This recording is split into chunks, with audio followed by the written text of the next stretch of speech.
Bismillahirrahmanirrahim. Assalamualaikum warahmatullahi wabarakatuh. Ya, halo anak-anak, kita ketemu lagi di materi pendapatan nasional part 2 atau sesi 2. Ya. Nah, sekarang kita bahas tentang komponen pendapatan nasional. Nah, pendapatan nasional ini bisa dihitung dengan 3 pendekatan. Yang pertama, pendekatan pendapatan. Ya, komponennya apa saja? Ada 4 komponennya, yaitu kompensasi tenaga kerja, yaitu upah, kemudian pendapatan sewa, yang ketiga laba perusahaan, dan yang keempat bunga modal. Yang berikutnya pendekatan pengeluaran. Pendekatan pengeluaran komponennya juga ada 4, yaitu pengeluaran dari konsumsi rumah tangga, rumah tangga keluarga. Yang kedua, pengeluaran investasi, ini dari perusahaan, berarti dari RTP. Yang ketiga, pengeluaran pemerintah atau government expenditure. Dan yang keempat, ekspor neto. Ekspor neto artinya ekspor dikurangi impor. Yang berikutnya, pendekatan produksi, hanya 2 ya komponennya. Harga barang dengan jumlah barang yang diproduksi. Kita lihat metode perhitungan pendapatan nasional. Dengan pendekatan pendapatan, rumusnya adalah national income atau Y, ditambah pendapatan dari upah, wage, kemudian ditambah pendapatan bersih dari sewa, ini R, R-nya untuk rent, ditambah pendapatan dari bunga, I-nya untuk interest di sini. Kemudian YP ini pendapatan dari keuntungan perusahaan. P-nya untuk profit. Itu rumusnya. Lalu yang kedua, pendekatan produksi. Kita hanya menghitung nilai tambah seluruh barang dan jasa yang dihasilkan oleh berbagai sektor dalam perekonomian. Biasanya di Indonesia ada 9 sektor. Nah, kita lihat contohnya, ini nilai tambah atau added value.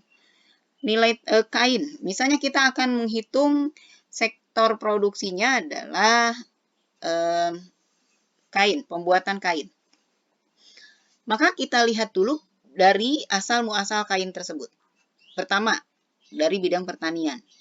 Kalau kain tersebut dihasilkan dari kapas. Nah, kita hitung harga kapasnya. Nilai output kapasnya berapa? Di sini nilai outputnya 300. Berarti nilai tambahnya 300. Itu tahap pertama.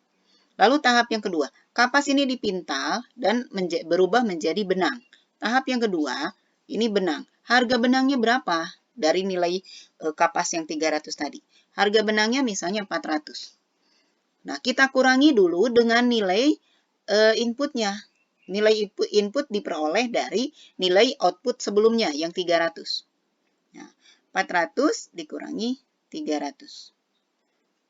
Harganya, nilai tambahnya adalah 100. Kemudian kita hitung setelah menjadi benang, kita hitung di tekstil, jadi kain. Nah, kain, pabrik tekstil, dari output benang yang 400 tadi, ya bagi pabrik tekstil ini adalah input. Nah, menghasilkan kain senilai 600. Maka nilai tambahnya adalah 600 dikurangi 400, senilai 200. Lalu kita tekstil ini, kain ini masuk ke garment. Di garment nilainya 800. Setelah menjadi pakaian jadi. 800, nah sementara dari pabrik tekstil tadi 600. 800 dikurangi 600. Nilai tambahnya adalah 200.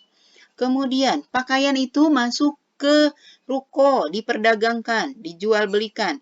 Dan di sini kita hitung di sesi perdagangan. Misalnya harga jualnya 1000. Tadi output dari industri garment adalah 800. Nah, kita kurangi dulu. 1000 dikurangi 800. Nilai tambahnya adalah 200.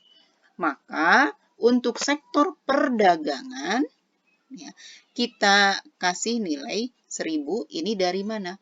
Dari nilai tambah ke 1, ke 2, ke 3, ke 4, ke 5. Itu yang dimaksud nilai tambah atau added value. Lalu pendekatan pengeluaran.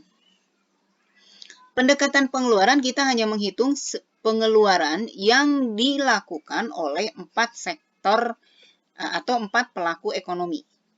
Mudah-mudahan masih ingat ya, rumah tangga konsumsi, RTK, pengeluarannya adalah berupa konsumsi.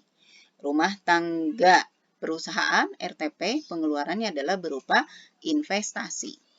Kemudian, rumah tangga negara atau pemerintah, pengeluarannya berupa pengeluaran pemerintah atau government expenditure. Simbolnya ini G. Kemudian, masyarakat luar negeri, maka pengeluarannya berasal dari ekspor neto.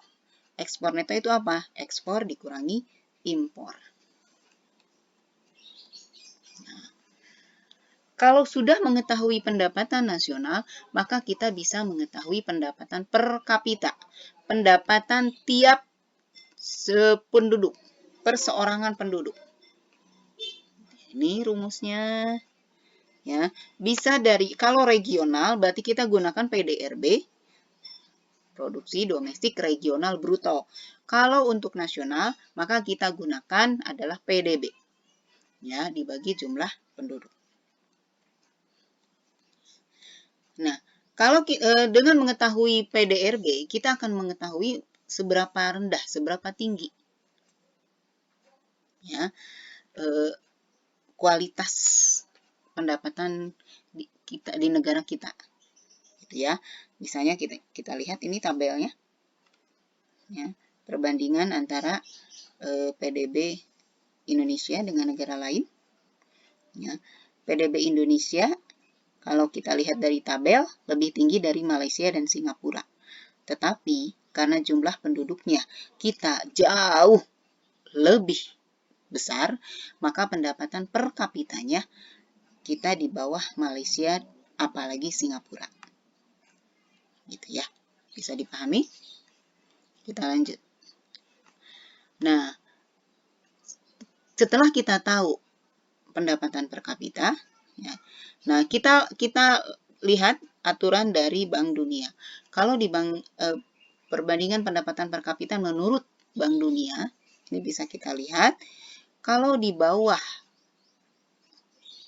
$1.000, ini berarti negara berpendapatan rendah. Sementara kalau antara 1.000 sampai 4.085 $, berarti negara berpendapatan menengah bawah, menengah tapi bawah tatarannya.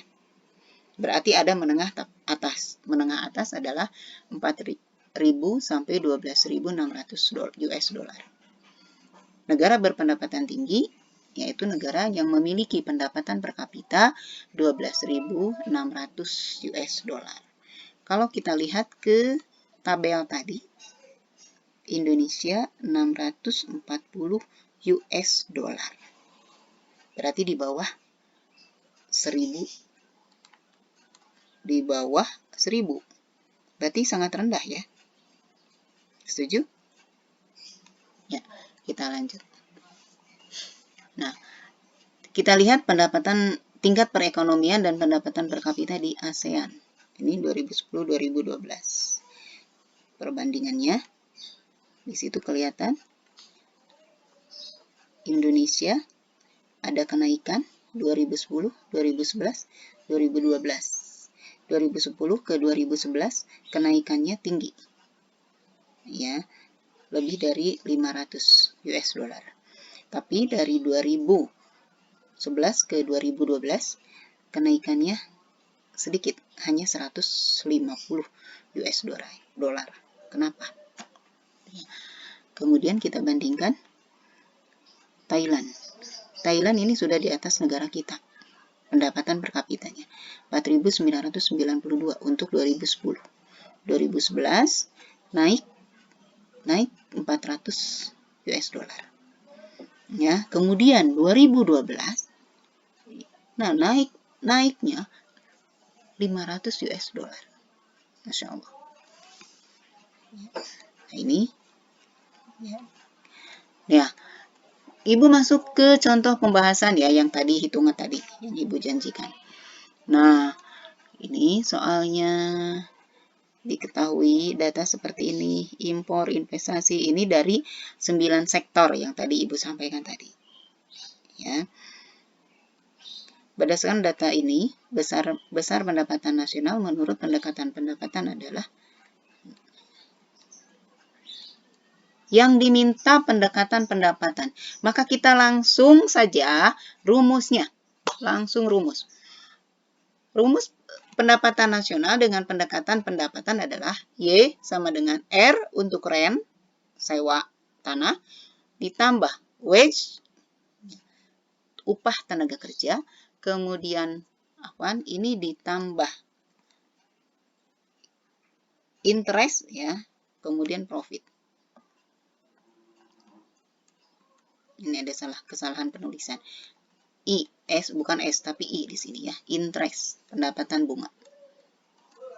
Nah, langsung kita masukkan angkanya.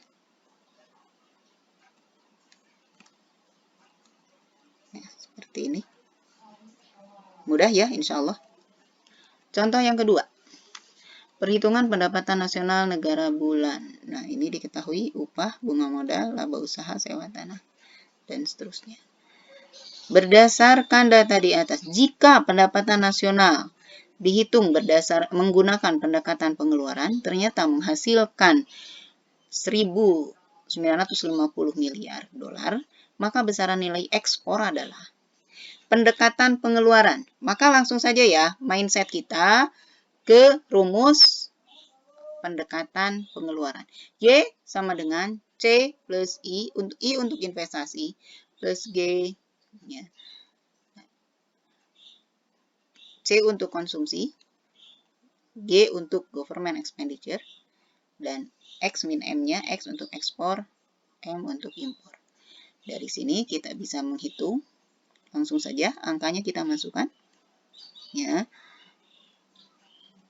Kita hitung hasilnya. Seperti ini. Ya, 150 miliar. Ya, itu contoh perhitungan pendapatan nasional yang bisa Ibu sampaikan. Mudah-mudahan bermanfaat. Ya, Assalamualaikum warahmatullahi wabarakatuh.